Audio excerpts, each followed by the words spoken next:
14 years ago, way before he rode down that escalator in Trump Tower, Donald Trump was the subject of a Comedy Central roast. Ever watched one of those things? Comedians and other celebrities get together to tell the most insulting jokes they can think of about the roastee, all while that person sits there and has to just smile and take all the abuse.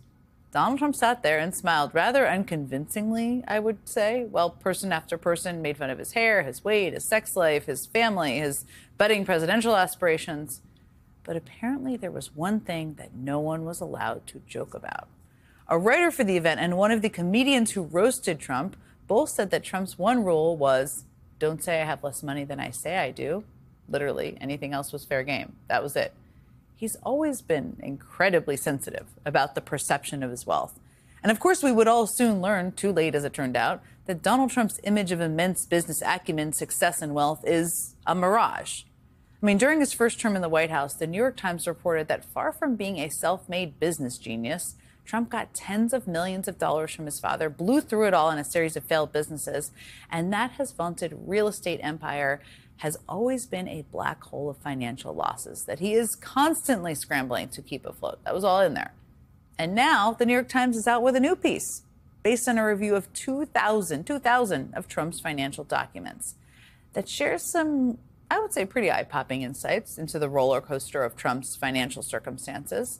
I mean, the reporting reveals that after his first term, Trump's financial situation only got worse. At his signature Trump Tower in New York, the escalators are now roped off because they don't go anywhere. All the luxury retailers that used to pay Trump rent are gone.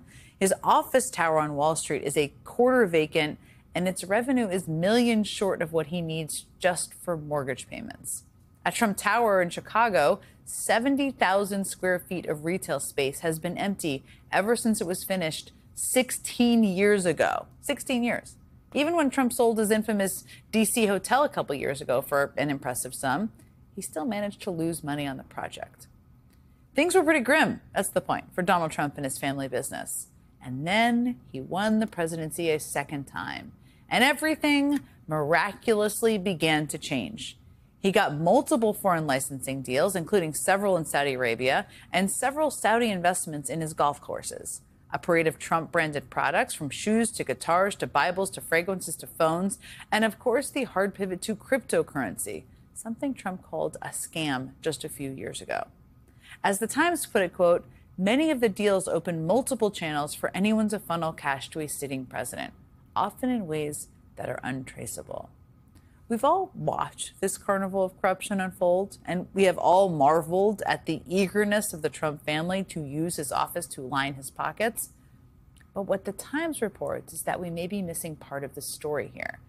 If we see this all as just a gleeful money grab, bad as that is, of course. Here's what they said, quote, an analysis by the New York Times of thousands of pages of internal Trump Organization documents filed in one of the legal actions against him suggests a more urgent motivation for Mr. Trump's behavior, a need rather than simply a desire for easy money to keep his empire intact. And, you know, it's bad enough to have a president who just seems to get a kick out of squeezing every penny he can from his office. But it's definitely worse to have a president who feels like he has to squeeze every penny he can from his office because his businesses are in such dire straits. That's like the definition of being compromised. I will tell you that Eric Trump, who runs his father's businesses, did give the New York Times a statement for this article. He said in part this, our portfolio is operating flawlessly, and 2025 will mark the strongest year in the remarkable history of the Trump Organization. Hard to argue that. The Times reports that the new cash has already helped solve old problems.